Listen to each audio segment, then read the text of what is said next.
സംസാരിക്കാൻ പറ്റുമായിരിക്കും. അപ്പോൾ അത് ആരും അനുസ്മരണത്തിൽ മറ്റാരുമില്ല, സാറ് തന്നെയാണ് മുഖ്യ പ്രഭാഷണം. അതുകൊണ്ട് ഒരു അരമണിക്കൂറെങ്കിലും സംസാരിക്കുന്നു. ഞാൻ ആലോചിച്ച് അരമണിക്കൂർ ഞാൻ എൻ്റെ ജീവിതത്തിൽ ഒരു ഒറ്റ പിന്നെ സംസാരിച്ചില്ല. ഞാൻ ഒന്ന് ശ്രമിക്കാം എന്ന് പറഞ്ഞു. പക്ഷെ അവിടെ ചെന്ന് സംസാരിച്ച് തുടങ്ങിയപ്പോൾ അരമണിക്കൂർ കടന്നുപോയി. എനിക്ക് സംസാരിക്കാൻ ഉണ്ടായിരുന്നു എന്നുള്ളത് ഞാൻ തിരിച്ചറിയുന്നതൊക്കെയാണ്. ഞാനിവിടെ എൻ.ഡി. സാർ എന്ന് പറയുന്ന അദ്ദേഹത്തിൻ്റെ ഒരു സാഹിത്യകാരൻ എന്ന നിലയിലോ അല്ലെങ്കിൽ ഒരു പത്രാധിപൻ എന്ന നിലയിലോ അല്ലെങ്കിൽ ഒരു ചലച്ചിത്രകാരൻ എന്ന നിലയിലോ ഒന്നും പറയാൻ ആധികാരികമായിട്ട് പറയാൻ യോഗ്യതയുള്ള ആളല്ല. ഞാൻ കണ്ട അടുത്തറിഞ്ഞ എൻ.ഡി. സാറിന് മാത്രമാണ് ഞാൻ വോട്ടെടുക്കാൻ ശ്രമിക്കുന്നത്. എല്ലാവരെയും പോലെ തന്നെ ഒരു കൗമാര കാലത്താണ് ഗൗരവതരമായ വായനയിലേക്ക് തന്നെ കൈപിടിച്ച് നടത്തിയത് എൻ.ഡി. സാറാണ്.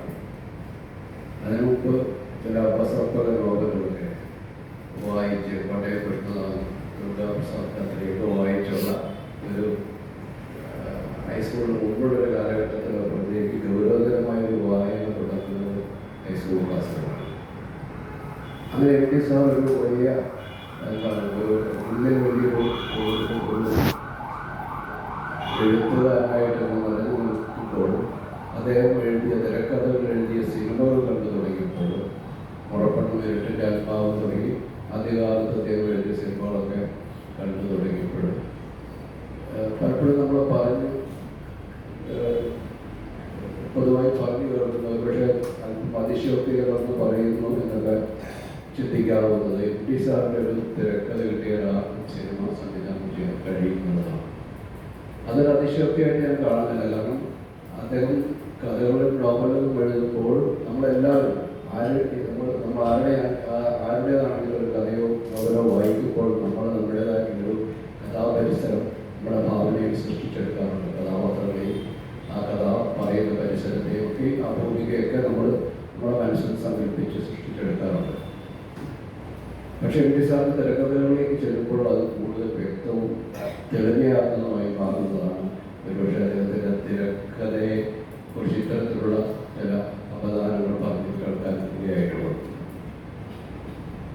ഏതൊരു സംവിധായകൻ്റെയും ഞങ്ങളുടെ തലമുറയിൽപ്പെട്ട ഏതൊരു സംവിധായകൻ്റെയും വലിയ സ്വപ്നങ്ങളിലൊന്നും എൻ.ഡി. സാറിൻ്റെ ഒരു തിരക്കഥ സംവിധാനം ചെയ്യുക എന്നുള്ളത് തന്നെയാണ്.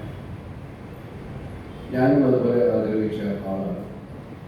എനിക്ക് മുമ്പ് ഹരിഹരൻ സാറും ഐ.വി. സാറും അതിനു മുമ്പ് വിൻസന്മാരും ഒക്കെ ചെറുമാധവൻ സാറൊക്കെ ഇദ്ദേഹത്തിൻ്റെ തിരക്കഥകൾ എൻ.ഡി. സാറിനും ആനന്ദ് സാറിൻ്റെയൊപ്പം ബാലേട്ടൻ അങ്ങനെയുള്ള എൻ്റെ മുൻഗാമികളായ ഏറ്റവും പ്രഗത്ഭരായ സംവിധായകർ അദ്ദേഹത്തിൻ്റെ തിരക്കഥയെ സിനിമയാക്കിയപ്പോൾ എന്നെ സംബന്ധിച്ചോളം അത് എനിക്ക് അത് സാധ്യമാകുമോ അല്ലെങ്കിൽ എനിക്കതൊരു അവസരം ഉണ്ടാകുമോ എന്നുള്ള ആശങ്കയുണ്ടായിരുന്നു. ആ ആഗ്രഹം ഉള്ളിൽ വെച്ചിരുന്നെങ്കിലും ഒരിക്കലും അദ്ദേഹത്തിൻ്റെ മുമ്പിൽ പോയി അത് ചോദിക്കുവാനുള്ള ഒരു ധൈര്യം ഉണ്ടായിരുന്നില്ല. അതിനുള്ള യോഗ്യത എനിക്കുണ്ടോ എന്നുള്ള ഒരു ബോധ്യം എനിക്കുണ്ടായിരുന്നു. പക്ഷെ വളരെ യാദൃശ്ചികമായിട്ടാണ് എൻ്റെ മുന്നിൽ അങ്ങനെ ഒരു അവസരം വരുന്നത്. അതിന് കാരണക്കാരനായത് ശ്രീ സെവൻ ആർട്സ് വിജയകുമാറാണ്. അദ്ദേഹം സെവൻ ആർട്സ് എന്ന നിർമ്മാണ വിതരണ സ്ഥാപനത്തിൻ്റെ ഉടമയാണ്.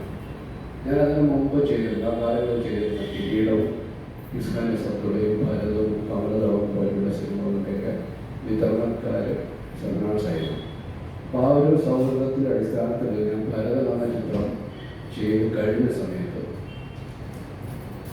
സെവൻ ആർട്സിന് വേണ്ടിയിട്ട് അവരുടെ നിർമ്മാണ സ്ഥാപനത്തിന് വേണ്ടിയിട്ട് സിനിമ സംവിധാനം ചെയ്യാനുള്ളൊരു ആവശ്യമായിട്ട് അദ്ദേഹം എന്നെ സമീപിച്ചപ്പോൾ എനിക്കറിയാം വിജയകുമാറും എൻ.ഡി. സാറും തമ്മിൽ വളരെ അടുത്ത ബന്ധമുണ്ട്. അദ്ദേഹത്തിൻ്റെ നക്ഷത്രങ്ങൾ തുടങ്ങി ഒരുപാട് സിനിമകൾ എൻ.ഡി. സാറും വൈശാലിയുടെ വിതരണം അദ്ദേഹമായിരുന്നു. അങ്ങനെ നക്ഷത്രങ്ങൾ വെഞ്ചാക്കി തുടങ്ങിയ സിനിമകളുടെയൊക്കെ നിർമ്മാതാവ് വിജയകുമാറായിരുന്നു. അപ്പോൾ ഈ ഒരു അവസരത്തെ പ്രയോജനപ്പെടുത്താമെന്ന് വെച്ചിട്ട് എൻ.ഡി. സാറിൻ്റെ ഒരു തിരക്കഥ തരികയാണെങ്കിൽ ഞാൻ എൻ്റെ മറ്റ് സിനിമകൾ മാറ്റി വെച്ചിട്ട് നമുക്ക് എത്രയും പെട്ടെന്ന് ചെയ്യാൻ എന്നുള്ളൊരു നിർദ്ദേശം വെച്ചപ്പോൾ അദ്ദേഹം എന്താ നമുക്ക് വരുന്നുണ്ട് അടുത്തേക്ക് സംസാരിക്കാം.